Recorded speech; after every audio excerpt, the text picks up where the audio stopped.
I'd like to call the Senate to order. Mr. Clerk, please call the roll. Barnett, Barrett, Blackman, Blackman, Boyd, Branning, Bryant, Butler to 36, Butler to 38, Carter, Kaufman, Chazanall, Chisholm, DeBar, Delano, England, Fillingham, Frazier, Harkins, Hickman, Hill, Hobson, Horn, Jackson, Johnson, Jordan, Kirby, McCollum, McDaniel, McLendon, McMahon, Michelle, Moran, Norwood, Parker, Parks, Pope, Seymour, Simmons of the 12th, Simmons of the 13th, Sojourner, Sparks, Suber, Tate, Thomas, Thompson, Turner, Ford, Whaley, Wiggins, Williams, Younger.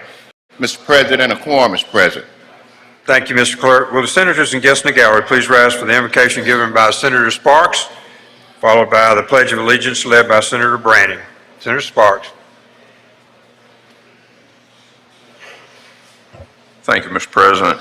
Appreciate this opportunity to lead in prayer on the Lord's Day. Since we've seen fit to gather on this day, we want to make sure we give reverence where reverence is due. The scriptures often speak of what goes on in our heart and our spirit, not so much following the letter of the law to please men, but to please God. And that's what our hope is that our spirit and our heart are in the right place, looking to please God most of all. If you will, bow with me. Heavenly Father, we thank you for giving us the breath of life today. We thank you for all of the blessings, Lord, the sustaining power. Lord, we gather here today to do the work of this state. Lord, difficult work ahead, but Lord, not the most important thing, because the most important thing is our relationship with you. Dear Lord, we ask today that you comfort those across this world who are hurting. Dear Lord, that you comfort those who've lost loved ones, those who are struggling. Dear Lord, we look to be your servants here on this earth. And dear Lord, while we may make law, let us realize that that law is so inconsequential, just as the law in the day that your Son came and made a sacrifice that no law could circumvent, that no law could sustain, but only through the blood and the sacrifice of Jesus Christ. And the day we stand in judgment, being covered in that blood, will be our only defense. Dear Lord, we look to you for guidance. We beg you for forgiveness when we fail you. And we ask that you be with us through the remaining days of this session, and we travel home safely to our families. In Christ's name, amen. Amen. Please join me in the pledge. Pledge allegiance to the flag of the United States of America and to the republic for which it stands, one nation, under God, indivisible, with liberty and justice for all. Thank you, Senators. And the reading of the journal. Senator Polk, you're recognized. Thank you, Mr. President. I move the Senate dispense with the reading of the journal. Senator moves to dispense with the reading of the journal. All in favor signify by saying aye. Aye. Opposed, no. The ayes have it. Message and petitions, Mr. Clerk. Mr. President, there are none. Committee reports. Senator Polk, you're recognized. Thank you, Mr. President. I move the Senate dispense with the reading of the committee reports. Senator moves to dispense with the reading of committee reports. All in favor signify by saying aye. Aye. Opposed, no. The ayes have it. Next to the reading of the titles of bills and resolutions, Senator Polk. Mr. President, I move the Senate dispense with the reading of the titles of the bills and resolutions. Senator moves to dispense with the reading of the titles of bills and resolutions. All in favor signify by saying aye. Aye. Opposed, no. The ayes have it. Introduction of guest. Introduction of guest. Seeing none, we'll move to calendar.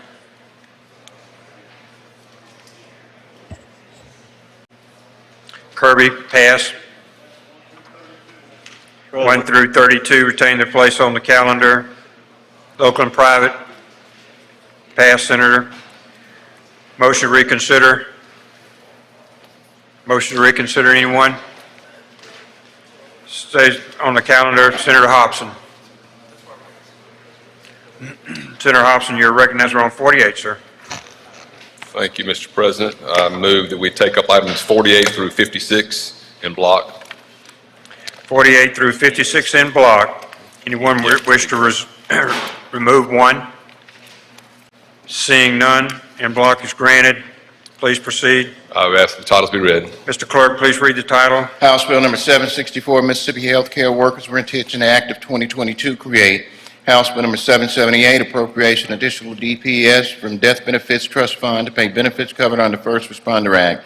House Bill number 1517, appropriation Office of Workforce Development for various activities and programs. House Bill number 1518, appropriation DFA for providing funds to destination marketing organizations for certain marketing activities. House Bill number 1521, appropriation IHL for funding nursing education incentive program. House Bill number 1522, appropriation Community College Board for Community and Junior College Nursing Supplemental Funding Program. House Bill number 1537, appropriation DEQ for ARPA Wastewater Infrastructure Grant Program. House Bill number 1538, appropriation Department of Health for ARPA Drinking Water and Rural Water Association's Infrastructure Grant Program. House Bill number 1542, appropriation additional DPS for providing premium pay to law enforcement officers and firefighters. Mr. President, I move that we recommit these items for further study. Motion is recommit. All in favor signify by saying aye. Aye. Opposed, no. The ayes have it. Please proceed, Senator. Thank you, Mr. President. Ask that we go to item 57 and have the title read. Mr. Clerk, please read the title. House Bill number 1586, appropriation Medical Licensure Board. Thank you. I move adoption of the conference report and ask to be recognized to explain. You recognize to explain, Senator. Thank you, Mr. President. The final action on the Board of Medical Licensure is all special funds, $3,640,864. This includes health insurance increases, bringing all the agency workers to the SBB minimum. It does include funds for salary progression up to 3%, and it also includes $260,000 for the medical cannabis implementation. The Department of Health is going to prepare an MOU and enter into this with the Board of Medical Licensure to regulate physicians that are prescribing the medical cannabis. There's also, within that money, travel for training, computers, and furniture, and vehicles. I'll be happy to yield for any questions, Mr. President. Questions on the bill? Questions on the bill? If there are none, I move adoption of the conference report by use of the afternoon roll call. Senator's requesting use of the afternoon roll call. All in favor? Anyone object to the procedure? Wish to be recorded as voting no. Present.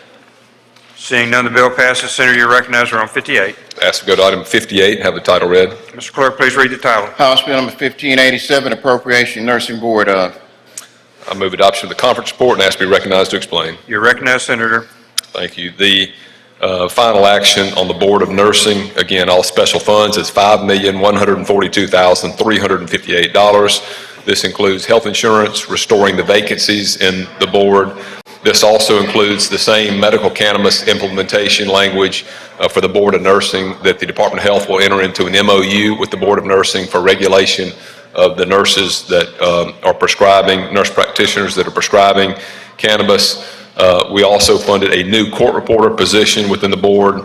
We've got funds for salary progression, and then we reduced their contractual $47,000 reduction for the new position that we added. And I will yield for questions if there are any. Questions on the bill? If none, I move adoption of the conference report by use of the afternoon roll call. Questions on the bill? Seeing none, the Senator's request to use of the afternoon roll call for adoption. Anyone object to the procedure? Court is voting no. Present. Seeing none, bill passes. On 59, Senator. Thank you. As we go to that item, have the title read. Mr. Clerk, please read the title. House Bill number 1589, appropriation Optometry Board. Move adoption of the conference report. Ask to be recognized to explain. You're recognized, Senator. Thank you. Final action on the Board of Optometry is $183,625. Does include the health insurance funds for salary progressions and bringing the agency to the SBB minimum for an additional total of $10,105 on top of LBR. I'll yield for questions if there are any. If none, I move adoption of the conference report. Senator Parker, for what purpose you seek recognition, sir? Just a quick question. Please proceed. Yeah, Mr. Chairman, yesterday when I signed the conference report, signed it on the House side, and I had the question that you and I discussed before about making sure in the internal kind of record keeping that the change in the executive director's salary was in there. I think it was, but they couldn't tell me on the House side.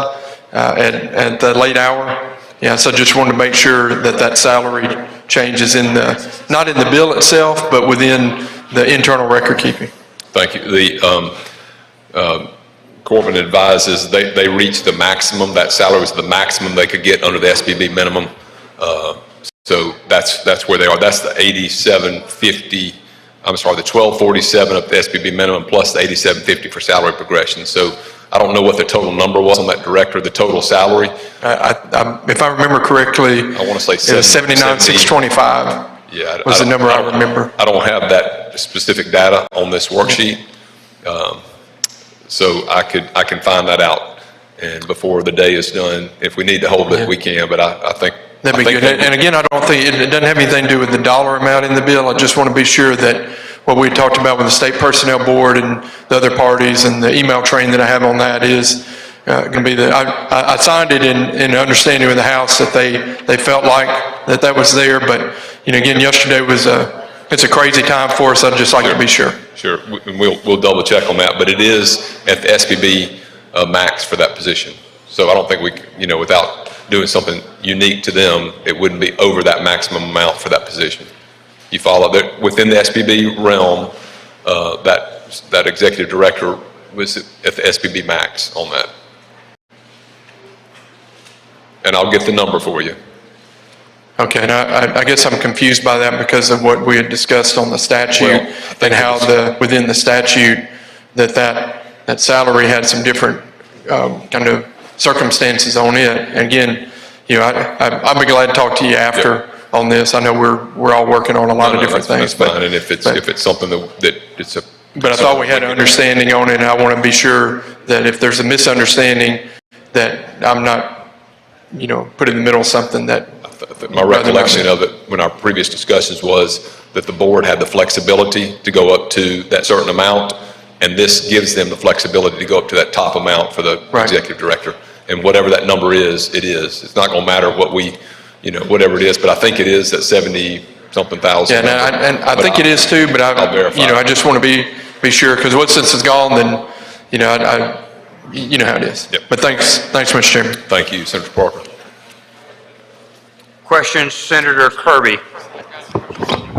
Sorry, Mr. President. At the proper time, I'd like to make an introduction out of order. Okay, could you please proceed then, Senator? I have no further questions on your bill. I move adoption of the conference report by use of the afternoon roll call. Adoption of the conference report by use of the afternoon roll call has been requested. Anyone object to the procedure? Court is voting no. Present. Seeing none, bill passes. Senator Kirby, you're recognized. Thank you, Mr. President. Ladies and gentlemen of the Senate, it's an honor for me today to introduce a good friend of mine and a good friend of ours. In the North Gallery, we have former Congressman Greg Harper. If you would, please stand. Let's make a note.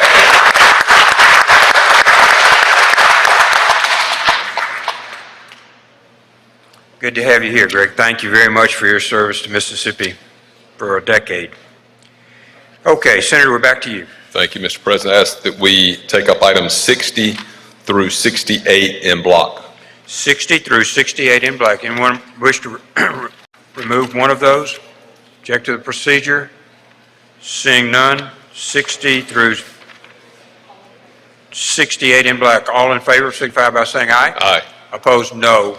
The ayes have it. Please proceed, Ask sir. the titles be read. Mr. Clerk, please read the titles. House Bill number 1593, Appropriation Insurance Department of. House Bill number 1594, Appropriation Fire Academy. House Bill number 1595, Appropriation Public Employees Retirement System. House Bill number 1597, Appropriation Legislative Expenses. House Bill number 1598, Appropriation Arts Commission. House Bill number 1599, Appropriation Archives and History Department of. House Bill number 1600, Appropriation Education Department of. House Bill number 1601, Appropriation Educational Television Authority for. House Bill number 1602, Appropriation Library Commission. Thank you, Mr. President. I ask that we recommit all of these items for further study in conference. Motion to recommit. All in favor signify by saying aye. Aye. Opposed, no. The ayes have it. Senator, we're on 69. Thank you. I ask that the title be read. Mr. Clerk, please read the title. House Bill number 1603, Appropriation Reappropriation, DFA, Bureau of Building, fiscal year 2022. I move adoption of the conference report and ask to be recognized to explain. You're recognized, Senator. Thank you, Mr. President. This is a reappropriation within the Department of Finance and Administration for building projects that are presently underway. Some of them have not been completed, and so the total amount of reappropriation is $71,272,774. Those projects include various projects at our IHL, community and junior colleges, and state agencies. And I got a list of those projects, or I'd be happy to yield for any questions, but these are projects we've already appropriated in previous years. They just have not been completed, so we're going to reappropriate the funds for completion of those projects. I'll yield for questions if there are any. Questions on the bill? If none- Senator Jordan, for what purpose, sir? Thank you, Mr. President. I have a question for the chairman. Were you for a question, yield. Senator? Senator Yes, Jordan yes. is recognized. Mr. Chairman, those projects that are needed at universities, they are included in this package. That's correct. Okay. Thank you, Mr. Chairman. Other questions? Other questions? Seeing none, we're ready for your motion, sir. Thank you. I move adoption of the conference report by use of the afternoon roll call. Use of the afternoon roll call has been requested. Object to the procedure. Wish to be, of course, voting no. Present. Seeing none, bill passes. Thank you, Senator. Thank you, Mr. President. My motion would be to take up items 70 through 82 in block. 70 through 82 in block. Anyone wish to withdraw one of the bills? All in favor signify by saying aye. Aye. Opposed, no. Okay, Mr. Clerk, please read 70 through 82. House Bill number 1604, appropriation environmental quality, Department of. House Bill number 1605, appropriation wildlife, fisheries and parks, Department of. House Bill number 1606, appropriation Grand Gulf Military Monument Commission. House Bill number 1607, appropriation Mississippi Broadband Commission. House Bill number 1608, appropriation Oil and Gas Board. House Bill number 1609, appropriation Public Service Commission. House Bill number 1610, appropriation Public Utility Staff. House Bill number 1611, appropriation Human Services Department of. House Bill number 1612, appropriation Rehabilitation Services Department of. House Bill number 1613, appropriation Medicaid Division of. House Bill number 1614, appropriation Health Department of. House Bill number 1616, appropriation Forestry Commission. House Bill number 1617, appropriation Soil and Water Conservation Commission. I move that we I move that we recommit these items back to conference for further study. Motion to recommit. All in favor signify by saying aye. Aye. Opposed, no. The ayes have it. 83, Senator. Thank you. Ask that the title be read. Mr. Clerk, please read the title. House Bill number 1619, appropriation Pearl River Valley Water Supply District. I move adoption of the conference report and ask to be recognized to explain. You're recognized, Senator. Thank you, Mr. President. The final action, again, all special funds for the Pearl River Valley Water Supply District is $20,359,634, which includes the health insurance, restoration of cuts, and salary progressions for a total of $697,611 above LBR funding. I'll yield for questions if there are any. If none, I move adoption of the conference report by use of the afternoon roll call. Questions? Senator Hill, for what purpose, ma'am? Just a question. Were you for a question, Senator? yield. Senator Hill. There isn't any money in there for any new projects for Pearl River Valley Water Supply, are there? Thank you. No, the changes were restorations of LBR cut previously on salaries and the health insurance and salary progressions. Thank you, Senator Hill. Further questions? Seeing none, we're ready, sir. I move adoption of the conference report by use of the afternoon roll call. New roll call has been requested. Anyone object to the procedure? We should be, of course, voting no. Present. Seeing none, the bill passes. Thank you, Senator. Thank you. I ask we go to item 84 on the calendar and have the title read. Mr. Clerk, please read the title. House Bill number 1621, appropriation Tombigbee River Valley Water Management District.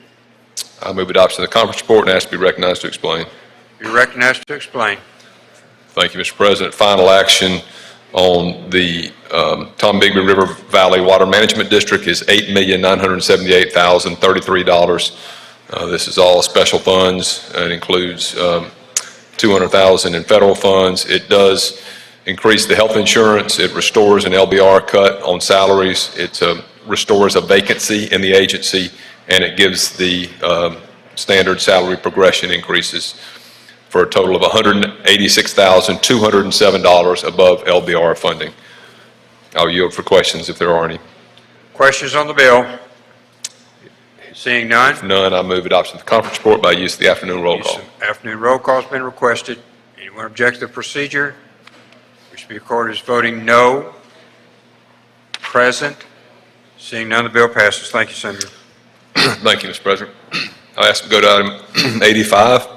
Have the title read. Mr. Clerk, please read the title. House Bill number 1623, Appropriation Veterans Home Purchase Board. Move adoption of the conference report and ask to be recognized to You're explain. recognized to explain the conference report. Thank you. Final action for the Veterans Home Purchase Board, excuse me, is $49,561,430. This includes the health insurance increase, salary progressions, vacancy request, funding request, one vacancy, travel, $2,030. Thank you. Contractual services in the amount of $68,538 for building renovations and data management system, and also $29,000 for commodities increase for building improvements and replacement equipment, for a total of $202,347 above LBR funding. Questions on the bill? Questions? If no questions, I move adoption of the conference report by use of the afternoon roll call. Adoption by use of the afternoon roll call. Anyone object to the procedure? Court is voting no. Present. Seeing none, the bill passes. Senator, we're on 86, sir. Thank you. I move that we take up items 86 through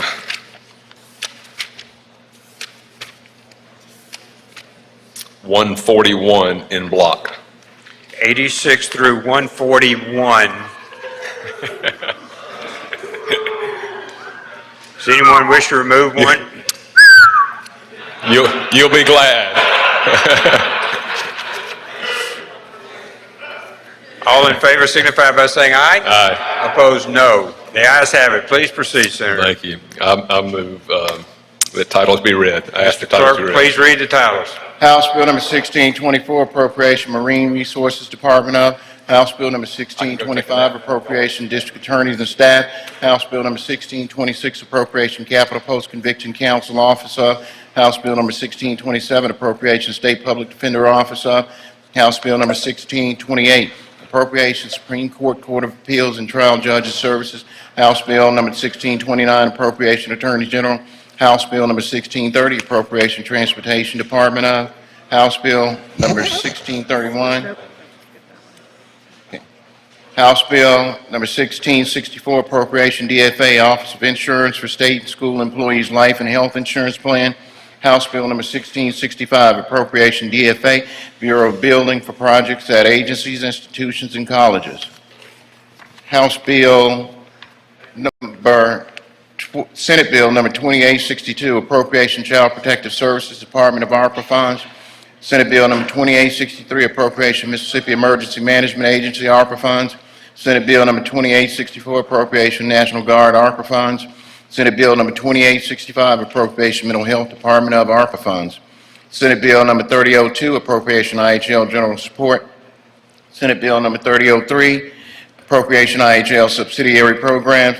Senate Bill number 3004, Appropriation IHL Alcorn State Agricultural Research Extension and Land Grant Programs. Senate Bill number 3005, Appropriation IHL Mississippi State University Agricultural and Forestry Experiment Station. Senate Bill number 3006, Appropriation IHL Mississippi State University Cooperative Extension Service. Senate Bill number 3007, Appropriation IHL Mississippi State University Forest and Wildlife Research Center.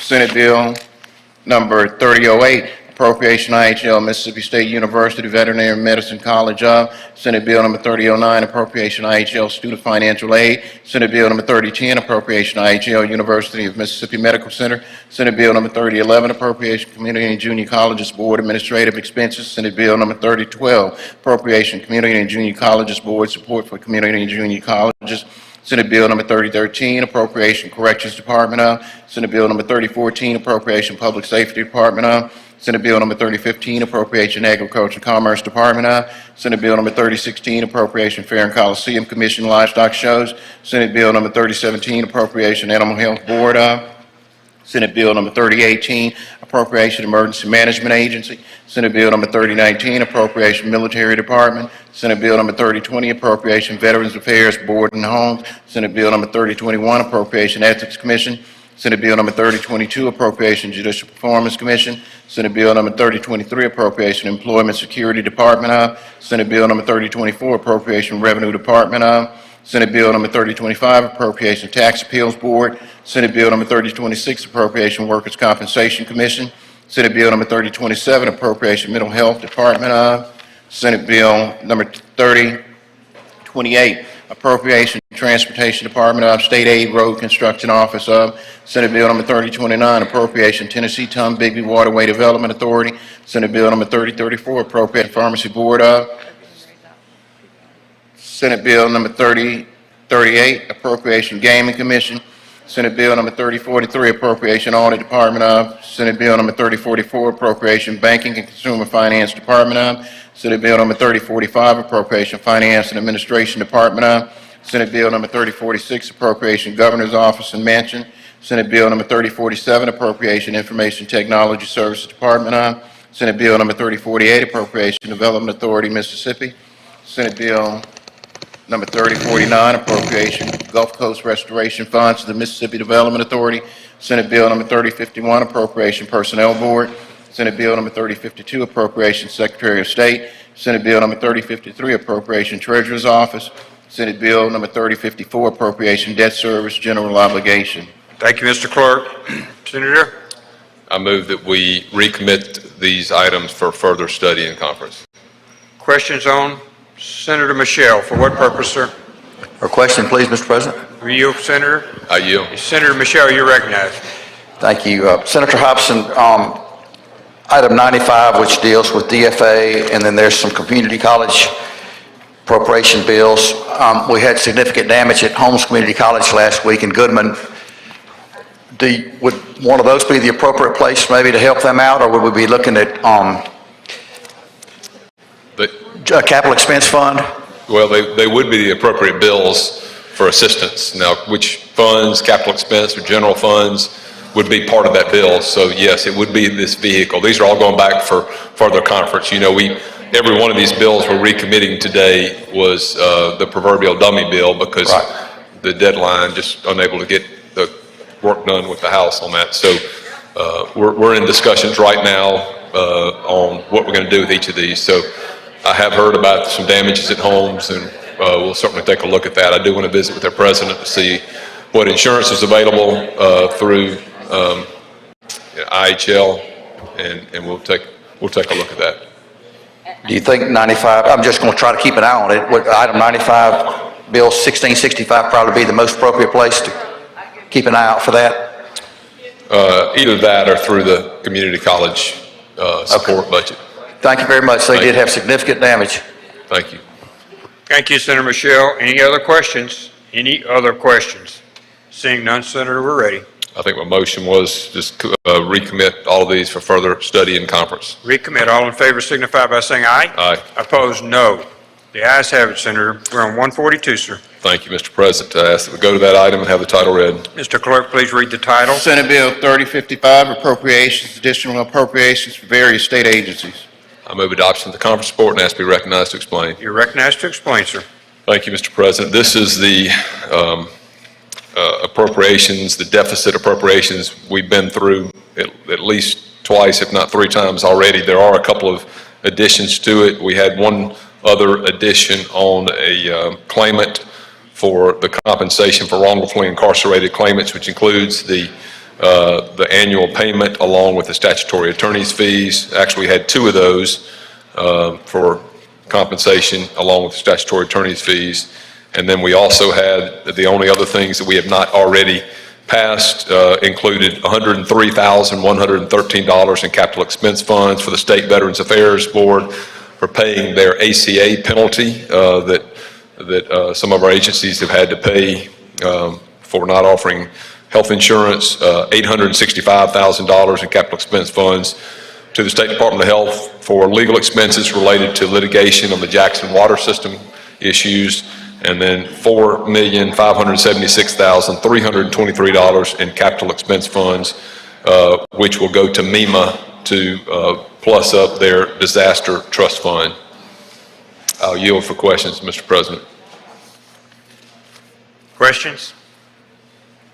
If Seeing none, none, we're ready. I move adoption of the conference report by use of the afternoon roll call. Use of the afternoon roll call has been requested. Anyone object to the procedure? Court is voting no. Present. Seeing none, the bill passes. Thank you, Senator. 143. Thank you. I ask that we take up items 143 through 151 in block. 143 through 151 in block. Anyone want to remove one? Seeing none, Mr. Clerk, please read the titles. Senate Bill number 30. Aye. Aye. All in favor signify by saying aye. Opposed, no. I'm sorry. Go ahead. You're right. Read the titles. Senate Bill number 3056, appropriation additional to environmental quality for Mississippi Water and Wastewater Infrastructure Act, ARPA funds. Senate Bill number 3057, appropriation additional to accelerate Mississippi for the ARPA Nurse Health Science Workforce Programs, ARPA funds. Senate Bill number 3058, appropriation additional to IHL SFA for the Nurse and Allied Health Loan Repayment Program, ARPA funds. Senate Bill number 3059, appropriation additional DFA for the COVID-19 demo grant program, ARPA.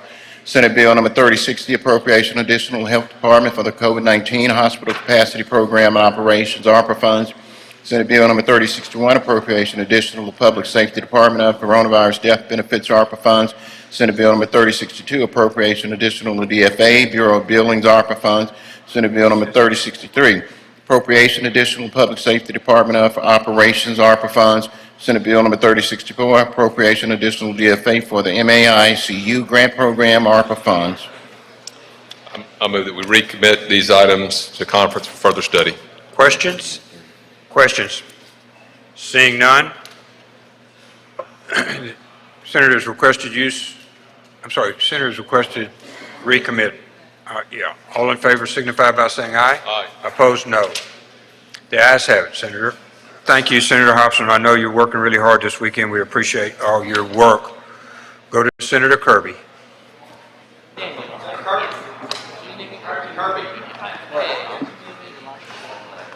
Oh, I'm sorry.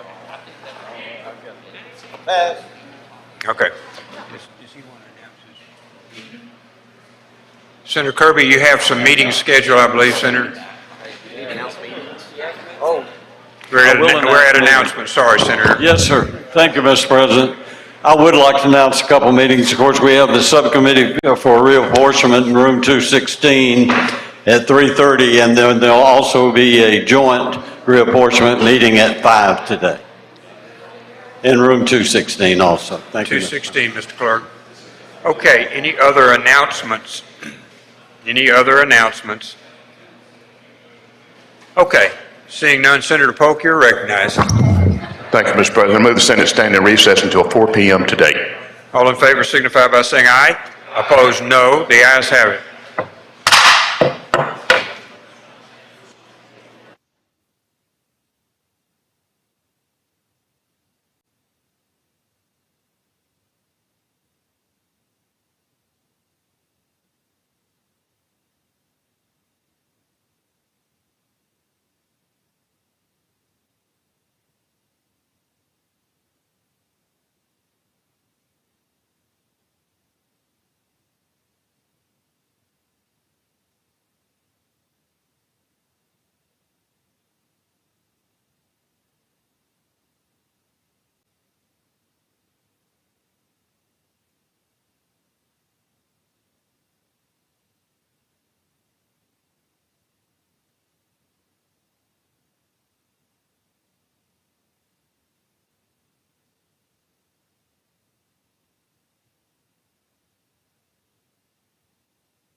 You're recognized. We're on the calendar, Senate, on 152.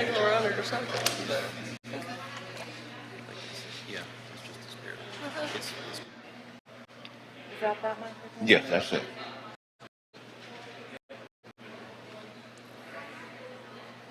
A little bit. Thank you, Mr. President. I'd like to skip items 152 through 155, have them retain their place on the calendar, and go to item 150. 152 to 155 retain their place on the calendar, and 156. Go to item 156, House Bill 531, and have the title read. Mr. Clerk, please read the title. House Bill number 531, Mississippi Tax Freedom Act of 2022 create.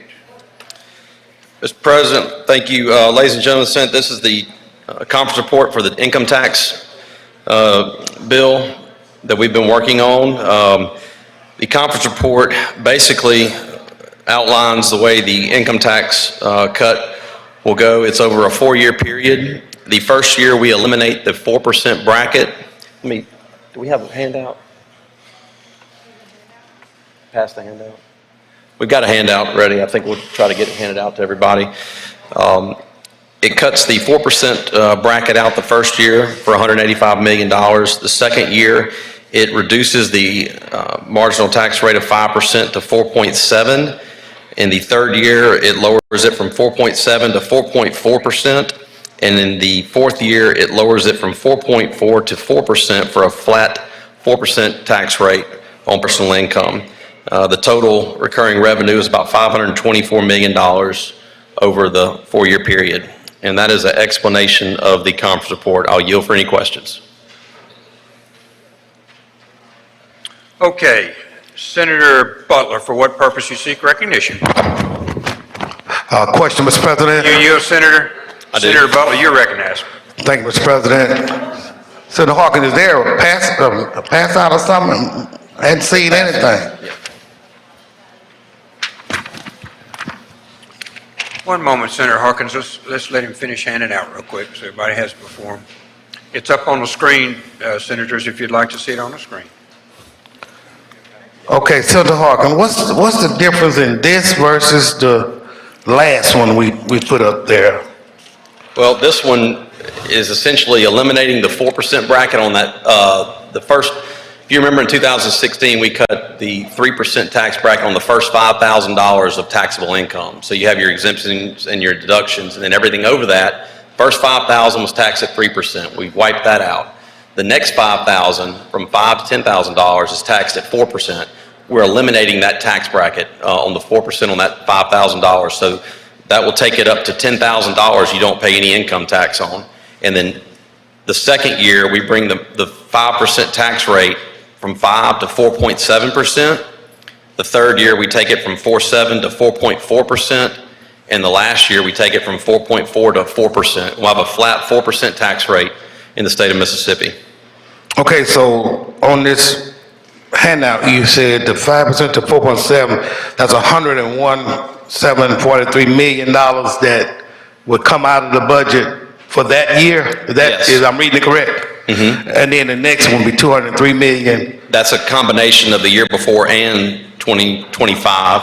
And then you see the $339 million, that is a combination of all three of those years combined because it takes it down a full point. So a full point is about $339 million. And from that point, it will be that merch coming out every year? Every year thereafter, yes, sir. And I think you had like 440 million in an earlier proposal we made.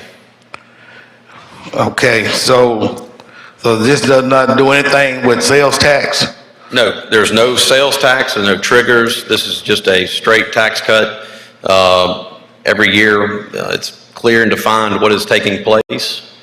It's predictable, and we believe it shows exactly what the cuts will be and where the destination is at 4% by 2026.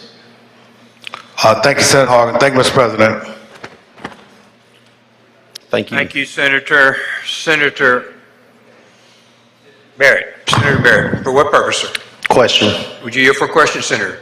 I do. Please proceed, Senator Barrett. Thank you, Mr. President. Mr. Chairman, thank you for all your hard work on this bill. I've gotten some questions from constituents about if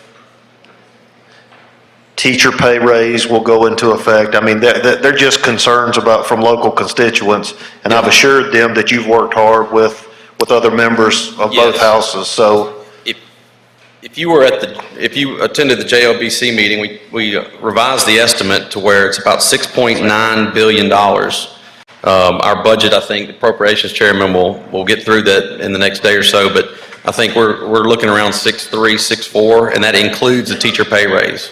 And so this is over and beyond the revenues needed to take care of the teacher pay raise and other priorities that we're going to take care of this session. And the tax cut does not impact that at all. Thank you. Thank you for your hard work. Thank you. Thank you, Senator. Senator Norwood, for what purpose, sir? Question, Mr. President. Will you yield for a question, Senator Harkins? I do. Please proceed, Senator. Thank you, Mr. President. Thanks, Senator Harkins. Senator Harkins, about what percentage of the population is going to be affected by this tax cut? 100% of the people that are paying taxes. 100%. That's anyone that makes more than, what is it now, $5,000? Over the $5,000 amount of taxable income will be impacted by this. Okay. Now, the services, have we looked at the impact that it would have on the provision of services to low and moderate, otherwise disadvantaged citizens of Mississippi? Have we done any analysis of that? In what regard? Because this doesn't have anything to do with services. This is just it's an income tax cut. It has to deal with working Mississippians and how much they pay out of their paycheck to the state. Well, I'm saying that we're going to cut out, $500 million. Obviously, it's going to have some impact on the budgets. That's going to have an impact on the schools. It's going to have an impact on. No, all the things that we appropriate, that you're going to be appropriating last year is going to be increased to this year, and it covers all that. We're not cutting anything that I'm aware of in any of these budgets that are suffering because of the tax cut. We have excess revenue right now, and so what we're doing is we're choosing to give it back to the taxpayers of Mississippi. I mean, I understand right now, but I'm talking about I think this was stretched out to 2026. Correct. I'm saying once, because obviously, we've heard all of the forecasts regarding the recession and all of those, and there are going to be some negative potential of a war. There are going to be some negative implications with revenue, and I just want to make sure that when I go back and tell my folks, what happened, that I have it accurate here. That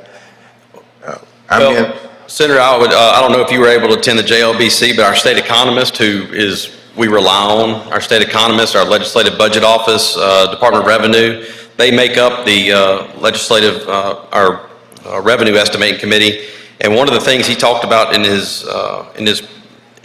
the presentation he gave is just talked about employment in Mississippi bounced back in 21. The Bureau of Labor Statistics recently released a revised annual report that all states reported payroll employment in Mississippi increased 2.5%. This increase represents about 27,500 jobs and is the largest annual gain in employment in the state since 1994. It talked about just our general fund growth over the year, and their estimation on the economy and the growth of the macroeconomy is looking like there is growth ahead of us. So we'll have to obviously watch it. I mean, we can't predict the future, but based on the information that the state economists gave us and what they're estimating the revenue to be over the next several years, we should be fine. And we have triggers in here that would, I think you mentioned triggers. There are no triggers. There are no triggers in here. So if the revenue is not coming in as projected, are we going to resort then to cutting budgets? I don't think so. I mean, there's still a cushion in there in what we're budgeting and what we're collecting. And I'll tell you, like this year we talked about not having a bond bill. That's saving about $300 million in debt plus interest payments. Our debt service is going to go down. Not having a bond bill creates savings in future years because we're not adding debt onto it. So I would say that's a good position for us to be in. And if we have enough cushion left over next year, we probably won't do another bond bill. That'll be 2 years without a bond bill. That's almost $500 million or more, almost $600 million of principal savings, not to mention the interest that goes on top of it. So that's helping to lower our annual cost on debt service. So when you're doing that, you're freeing up dollars that can be used for other things. And I think if you take a look at our rainy day funds full, we got a cushion in there. So if it were to downturn a little bit, we have enough room in there to weather that storm. Is this going to increase our dependency on the revenue, tax revenue, support from the federal government, or are we expecting the same return that we're currently receiving from the federal government? No, I don't think we're expecting the same return we got this past year, but historically our growth is about 2.6% year over year. So historically we grow around 2.6%. Some years are down, some years are up, but I think if you go back and look historically, we haven't had, I think there's been one instance of back years of negative growth, but there's followed up with positive growth. And so I think, we've looked at this really hard. I've worked with the appropriations chairman to make sure they're comfortable, because everything we do in finance, it's like we leave all the ingredients and the appropriations committee has to make the sandwich. And we want to make sure we leave them enough to make a good sandwich. Thank you, Mr. Chairman. I appreciate it. And not put us in a bind. Thank you. Thank you, Mr. President. Senator Hickman, for what purpose, sir? Question, Mr. President. Are you a senator? I do. Senator Hickman, you're recognized. Senator Harkins, I certainly appreciate you and all of the leadership of this chamber and all the work that you've done throughout this session on this. I understand the enormous weight that was placed on this, but just a few questions. What percentage of the general fund will we be eliminating once we eliminate the 4% tax? 4% tax for the general fund is $185 million. We got a $6 billion amount. I'll do public math. I stated that in my committee, so you may have to get your calculator out to figure that number out. So when we get to 2026, this is the estimate of what we will be eliminating per year perpetually. Correct. But these numbers seem a little flat, so we didn't count, I'm guessing, the inflation at what these numbers would actually be, like what the 4% would have brought in year 2026, or what the 5% bracket would have brought in 2026 if we're looking at inflation? These are based on today's numbers, so you also got to consider the inflation also is going to hit your revenue. So there's going to be an equal incline in your revenue based on inflation, like wage inflation, stuff like that. So, and plus the money's going back into the economy. People typically will spend it. So you're looking at, folks that are spending that money, sales tax coming back to the state. We're capturing some of this cut back. So it's not like we're eliminating 185 million. You won't see any of it return. People will spend that money. They'll go to the store, buy something, use it for whatever, and that does circulate back through the economy and back through the state through revenues. And I understand you said earlier that we cannot predict the future, but what if we don't see the rates that the economists have projected? There's no way without coming in and getting a vote to dial this massive tax cut back, is there? Well, I think that's why we come here every year to vote on stuff. We'll have to look at it and see what's going on in the economy and see what the revenues are. And but I think with what we're doing, what we've seen in the economy, all the economists seem to. I mean, obviously you can't predict some disaster or something that happens. It's out of our control, but we'll have to adapt and make appropriate decisions. The money, the monies that we're losing, or that we're eliminating, do we know how many roads we could pave with this? No, I don't. Do we know how many sewer systems we could fix with this? Don't know how many sewer systems we can fix. And there's probably not enough money in the bank if you ask some people what they need. And finally, this is also money that we could have found to expand Medicaid. Is that correct? No, I mean, I think, it's the taxpayers' money. It's the people that go out and get up and work every day. It's their money. We're sitting on about $2 billion. I think it's time we give them some of their money back. I totally I agree with you to some degree on that. However, again, I think, we But you're always free to make as much of a donation to the state as you want to out of your pocket that you want. I'm sure the state will take your check, Senator. I don't think I can write a check big enough to offset this. Thank you. Thank you, You could Senator put something on Hickman. it. Senator Albert Butler. For what purpose, sir? Question, Mr. Chairman. You for a question, Senator? I do. Senator Thank you, Butler. Mr. Chairman. And Mr. Chairman, I do want to commend you all for the effort that you're putting forth and trying to make it possible for the citizenry to feel that by reducing the taxes, it helps them. But now, I guess one of the questions that I have, and that is that with this surplus that we have, how, I know the state, MDOC, have asked for infrastructure development money. Mm-hmm. How are we prepared to help them in the infrastructure development while they're doing this? Well, I think, I'm not a member of the Appropriations Committee, but I've heard the Appropriations Chairman talking about putting some money in for the match that's required for the infrastructure bill that was passed by Congress, and I think that's already been considered and taken into account. Okay, thank you very much. Thank you. Thank you, Senator Butler. Senator Sparks. For what purpose, sir? A question, Mr. President. Were you here for a question, Senator? I do. Senator Sparks, you're recognized. Thank you, Mr. Chairman. One of the things that we talk about pretty often in this state is our workforce participation rate. And as I understand it, it teeters at 49th, maybe at around 55% workforce participation. Is that your understanding? That's my understanding. I think he talked about a 55% participation rate.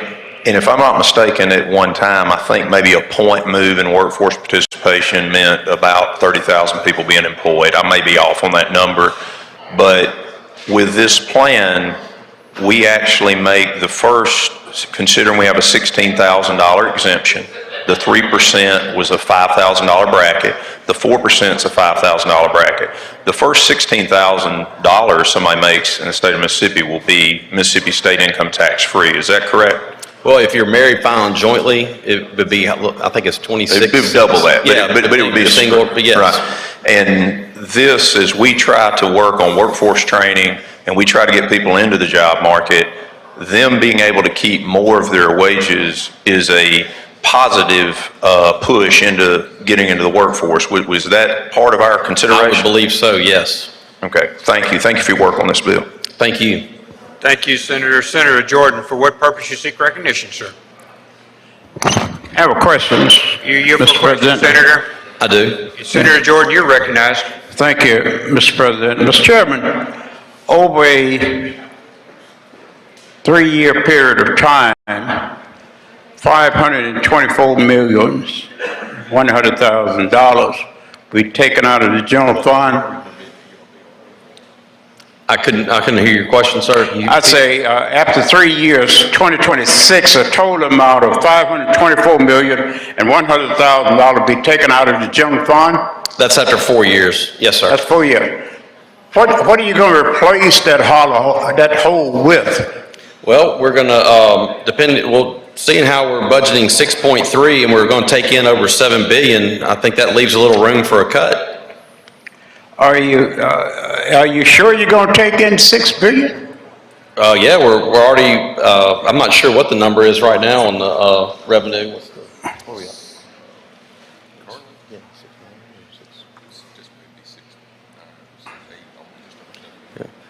Right now, we just adjusted the revenue estimate for 6.9, and I think some people are estimating around 7.1.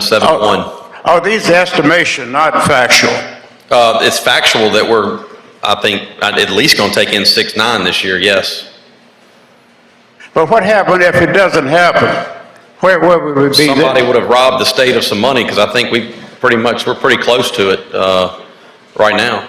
At 6.9, we still have 2 or 3 months left. We're getting pretty close. I think the 40% of the money is received in the last 3 or 4 months of the year. So we're getting geared up to take in a bulk of the money the state receives in the next couple months.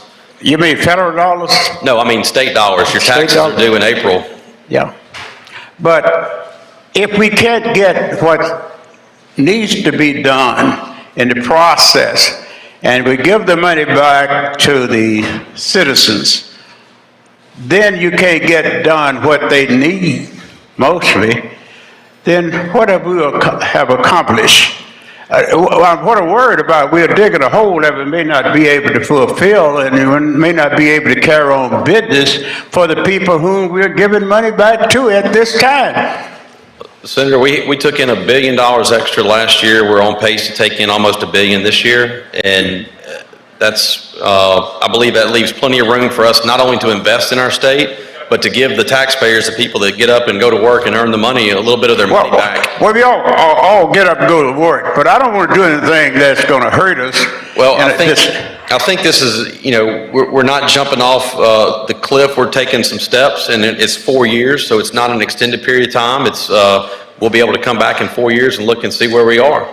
So you can project in 4 years we'll be solid with what we have given back and able to do what the people need done in the state of Mississippi with the federal funds plus the increase that you can project, that you foresee we'll have. I think based on what our state economist is telling us and what's going on, I think we are in a place where we feel comfortable that we can do this tax cut and implement and make the investments we need to make. But I can't tell you what I'm planning on eating for dinner, so I don't know what's I understand your projection, nothing wrong with that. But I don't want all of us to be hanging effigy because we didn't make a commitment that we stressed out too far. Well, I think you're looking at a budget of around 6.3, and I don't know what the final number is. It's going to be about 6.3 billion, and we just revised our estimate to take in 6.9 this year.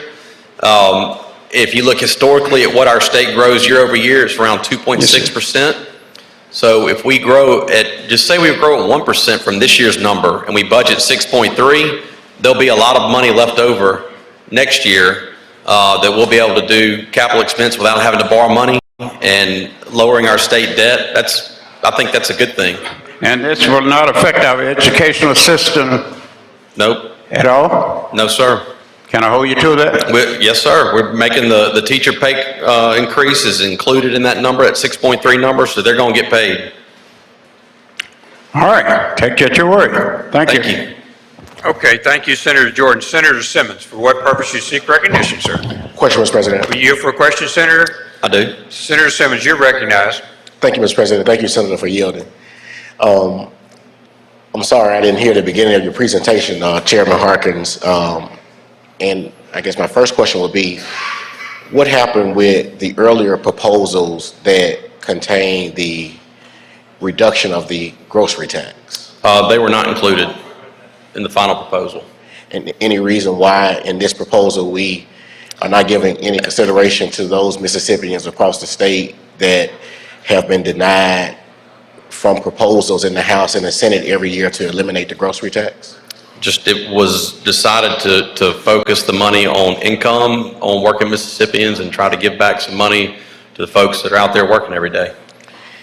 And could you walk me through a comparison and contrast as it relates to the three proposals that we have seen on the Senate side? And I guess because this is a projection of 4 years, the very first proposal that we had up to 2026, how much money was that anticipated to be? I don't have a copy of that. Okay. That seems like a year ago. I think the last proposal we had was spread out over 8 years, and what we finally, after the JLBC meeting, we looked at the revised estimates on the numbers, and we looked at the budget. I think we've had time to start kind of going through the budget. We figured that this was a deal that we could live with, that we can do, barring any natural disaster that we don't know about. But in the normal course of events, we feel like this is a plan that we can absorb, and we can come back in 4 years and reassess and see where we are. So I think if you look at what the increases that we're making in our budgets in education and teacher pay, and there's some other things that Chairman of Appropriations is working on, but I think the budget numbers we've talked about leaves room for a pretty good cushion that we can absorb these cuts. We can still have maybe enough money left over to where we don't have to borrow money next year. And I think that's one of the things we don't think about. Borrowing money, making principal payments every year and interest, that's less principal and interest you're paying. So we're bringing our debt down. We're saving money that we're not having to allocate towards debt payment, towards debt service, that frees up to use for other things. And so, I mean, we're trying to be, pretty good fiscal stewards of the tax dollars. And I think what we're doing is putting us in a position that we can do the things we want to do and invest in some areas, and then also give a break to the people that get up every day and go to work and earn the money that they're sending down here for us to use. Yes, sir. But this is more than the second proposal. Yes, it's a little bit more. And just like the second proposal was more than the first, correct? Correct. Will taxpayers next year receive refund checks, and if so, how much? They'll get the first 4% bracket will be knocked out in the first year to about $185 million. So I think that's around $200 I think they'll get back in their paycheck. $200 across the board? No, it's anybody that's working that would normally pay tax on it, yes, they would get $200 back next year, because we eliminate that 4% bracket in the first year. 1 year. We don't phase it out. We absorb it in 1 year. Okay. And I know these questions have been raised and you've answered them, but the concern that a lot of Mississippians have regarding just continuing to be able to maintain vital functions of government, whether it's education, roads, bridges, funding our agencies, trying to reward and retain state employees. Was there any consideration in this proposal? Because it seemed to be, at least on the Senate side, a consideration given regarding those on the first and second proposal. This affects every Mississippian that gets up to go to work, whether you're a teacher, whether you work for MDOC, whether you have your own business, whether you cut grass or whatever you do. Everybody that gets up and goes to work in the morning is going to receive a pay raise next year when we eliminate the 4% bracket, and year over year, as we bring the rate down, they're going to keep more of their money. I think as far as the specific things you talk about, we're making investments in education. We just gave the largest teacher pay raise in history. We're going to put money into MDOT for ERBR, so all the emergency road and bridge repair. We've invested in corrections. We're investing in a lot of different agencies that we need to. So I think we are answering the call and doing the things that we're supposed to do but we're also acknowledging the fact that we've got record revenues coming in, and we're giving the taxpayers part of their money back. And one or two more questions. Sure. Regarding the record money that we have in the state of Mississippi, was it any consideration given to the historical neglect to all of those areas that I just mentioned, whether it's education, roads, bridges, healthcare? That's why you see the largest, I'll reiterate, that's why we just passed the largest teacher pay raise in state history. We're investing in the areas that we want to, we feel like we need to invest in. We're investing in corrections. And I don't know what the numbers are as it relates to appropriations. I've just had conversations with the chairman, but I think we're making some pretty significant investments this year. We've been pushing ARPA funds to go out for 82 counties and hundreds of cities and towns across our state. So we're trying to make the investments that are needed, and we're trying to provide some help all over the state. And we have all the faith and trust in you as our chairman of finance, Senator Harkins.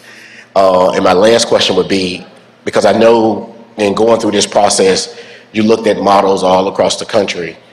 Could you speak, as my last question, could you speak a little to the Kansas experiment and how what we are proposing is different or maybe the same as what happened in the state of Kansas? I think Kansas took a huge cut in the first year, and they also increased spending year over year for several years. So I think there's a different dynamic as to what Kansas did and what we're doing. We're taking steps down. We've got a cushion already there that we can absorb it with. So I think the better narrative is to look at what other states are doing around the country. Arkansas is cutting their rate by 1%. Louisiana's cut their rate. Arizona's gone to a flat rate of 2.5. I listed a bunch of them. Indiana's dropping their marginal rate from 3.23 down to 2.9. North Carolina's dropping it 1%, and they're eliminating their corporate income tax rate. There are numerous states that are cutting. Idaho dropped their rate by 1%. So I think we're pretty much in line with what a lot of other states around the country are doing. We're trying to take a measured approach, and we're not putting us into something that's extended out for a very long period of time without having the ability to come back and reassess. And who knows what we want to do next? Maybe we want to look at corporate rates, or we'll look at grocery tax or something else. It gives us some flexibility to do this, and it's a 4-year period, and I think we've talked about some of the things that we're wanting to do, and we feel like there's room in the budget to do that, given the historical numbers and the things that our state economist and we talked about in our joint legislative budget meeting the other day. Thank you so much, Mr. Chairman, for your leadership up until this point, and we certainly will be relying on your leadership over the next 4 years. Thank you for yielding. Thank you, Mr. President. Thank you, Senator. Thank you, Senator Simmons. Other questions? Other questions on the bill? Seeing no other questions, I move adoption of the conference report on the morning roll call. Use of the afternoon roll call Afternoon. has been requested by the senator. Does anyone object to that procedure? Would the objectors please stand? I'm sorry. You asked to call the roll? Okay. Call the roll, Mr. Clerk.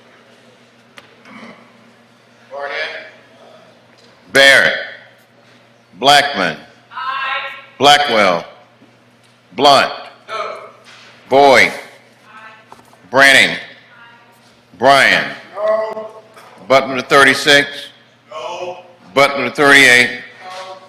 Carter. Kaufman. Chazanall. Chisholm. DeBar. Delano. England.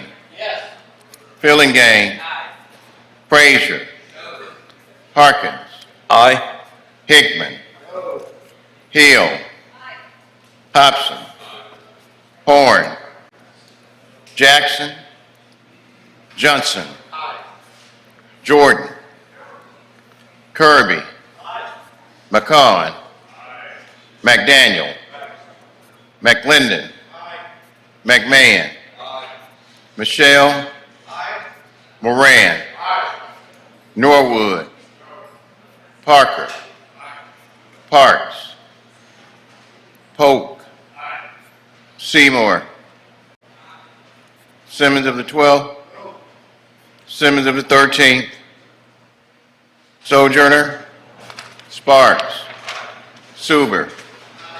Tate. Thomas. Thompson. Turner Ford. Whaley. Wiggins. Williams. Younger. Barrett.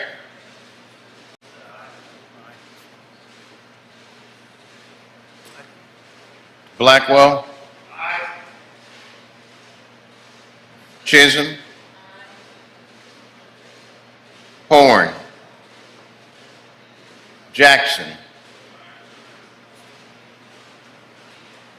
Parks. Simmons of the 13th. Sojourner.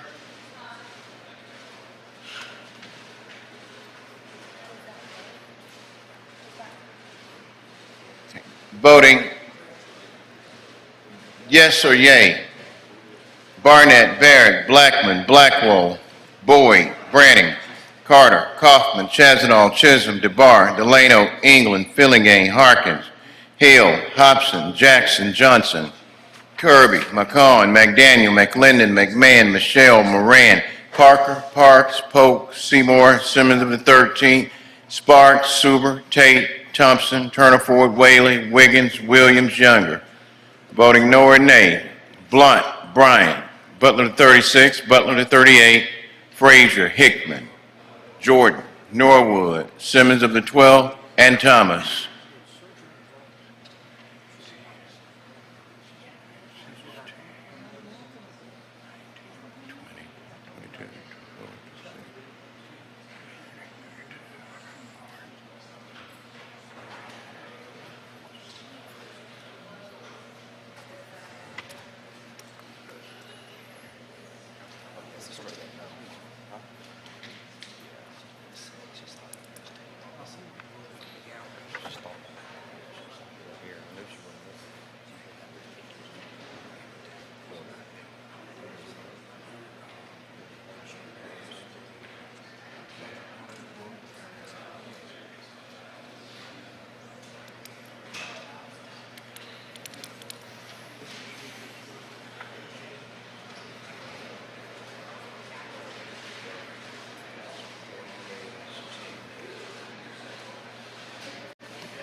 Senator Carter, Mr. President, I'd like to announce a pair. please proceed. I vote aye. Senator Horn votes no. One moment.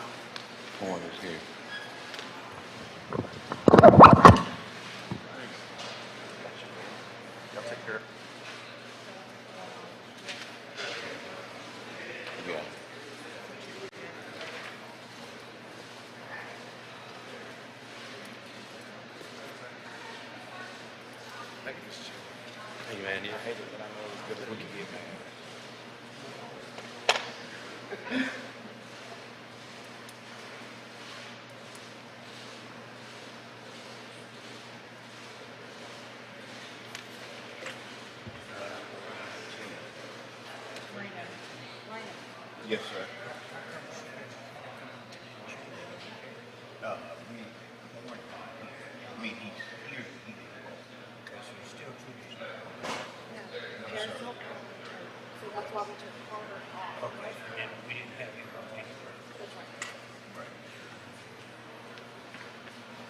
Okay. Okay. Seeing no one else, bill passes 39 ayes and 10 nays. All right, Senator Harkins, we're on 157, sir. Thank you all for your patience with this bill. I appreciate it. Mr. President, I'd like to skip item 157 and 158 and have them retain their place on the calendar and go to item 159, House Bill 1108. 157 and 158 return to place on the calendar. 159, Mr. Clerk, please read the title. House Bill number 1108, income tax, authorized credit for certain railroad reconstruction replacement expenditures. My motion is we recommit for further conferencing. Motion is to recommit. All in favor signify by saying aye. Aye. Opposed, no. The ayes have it. Please proceed, Senator. I'd like to skip item 160 through 162, have them retain their place on the calendar, and go to House Bill, items 163, House Bill 1663, and have the title read. 160, 61, and 62, retain its place on the calendar. 163, Mr. Clerk, please read the bill. House Bill number 1663, bonds, authorized issuance for various purposes. My motion is we recommit for further conferencing. Motion is recommit. All in favor signify by saying aye. Opposed, no. The ayes have it. Please proceed, Senator. Thank you, Mr. President. I'd like to go to item 164 and have the title read. Mr. Clerk, please read the title. House Bill number 1685, Pregnancy Resource Act, create. My motion is we recommit for further conferencing. Decline to concur and invite conference. All in favor signify by saying aye. Opposed, no. The ayes have it. Please proceed, Senator. I'd like to go to item skip 165, have it retain its place on the calendar, and go to item 166 and have the title read. 165 retains its place on the calendar. 166, Mr. Clerk, please read the title. 166. House Bill number 1691, income tax provides certain provisions relating pass-through entities. Thank you, Mr. President. Recognize Senator Johnson to explain. Senator Johnson, you're recognized. Thank you, Mr. President. Thank you, Mr. Chairman. This bill deals with income taxes for pass-through entities. Pass-through entities are entities like partnerships and S corporations. Currently, the income from those are paid at an individual level, and you would get a form called a K-1, which would show the transfer of income from the business entity to your individual tax return. Due to limitations for federal income taxes on SALT deductions, state and local tax deductions, if you have a high state income tax, you don't get to deduct that full amount from the federal income taxes. This bill, or this conference report, would allow for the DOR to give entities the option of paying that tax, the state tax, at the entity level, and thus they would be able to write that off for their federal income taxes for the following year. It will be paid it to the state at the same amount as it would be if it passed through to the individual level. And so it does no revenue changes for the state, and it would just allow for more deductions for business owners on their federal income taxes the following year. And that's the explanation of the conference report.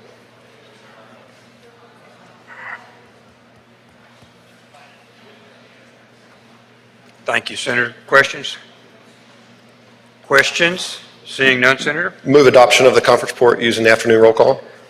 Senator Hill, did you have a question? Yes. Senator, will you yield for a question? Yes. Senator Hill, you're recognized. This is way out of my field of expertise, so I'm just curious, like, who requested this bill? I believe that it came from the House, and I'm not sure who asked them for it, but I know that several CPAs are very interested in the language to make sure that it's clear for them to do it. I'm not sure. I assume that business owners did, and I'm not sure. So this will make it easier for them to file taxes? It will make it will allow them to take the full deduction from the entity's state taxes on their federal tax return. Okay. Thank you. Thank you, Senator Hill. Other questions? Okay, Senator, we're ready. Move adoption using the afternoon roll call. Use of the afternoon roll call has been requested. Anyone object to procedure? Wish to be recorded as voting no. Present? Seeing none, the bill passes. Thank you. 167, Senator Harkins. Thank you, Mr. President. I'd like to skip item 167, have it retain its place on the calendar, and go to item 168, Senate Bill number 2159. Mr. Clerk, please read the title. Senate Bill number 2159, Mississippi Flexible Tax Incentive Act, create. Motion is we recommit for further conferencing. All in favor signify by saying aye. Opposed, no. The ayes have it. Please proceed. Thank you, Mr. President. I'd like to go to item 169 on the calendar, Senate Bill number 2223, and have the title read. Mr. Clerk, please read the title. Senate Bill number 2223, Distinctive Motor Vehicle License Tags, authorize the 2021 National Championship Bulldogs. Please recognize Senator England to explain the bill. Quickly, Senator. You have a 1-minute time limit. Thank you, Mr. President. I left my bell on the desk.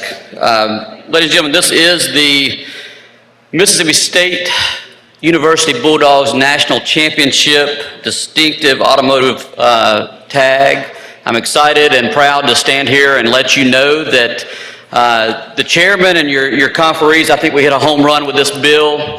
It went to the 9th inning, but we were able to strike out that reverse repealer and get this one through for the home team. I don't think there were any puns in there. Thank you, Senator Moran. If there are no questions or held states, I will move for adoption of this conference report by use of this afternoon roll call. Use of the afternoon roll call has been requested. Anyone object to the procedure? Wish to record as voting no. Present. Congratulations, Senator England and Mississippi State University baseball national champions. Okay, we're on 170, Mr. Senator. Thank you, Mr. President. I'd like to go to item 170, Senate Bill number 2747, have the title read. Mr. Clerk, please read the title. House Senate Bill number 2747, Mississippi Native Spirit Law, correct privilege license tax amount to conform with section 27715D.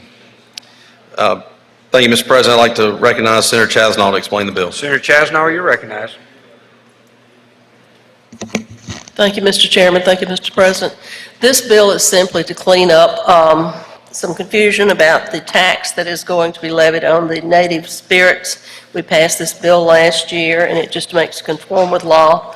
So it's just a cleanup bill. If there are no questions, I move passage by the afternoon roll call.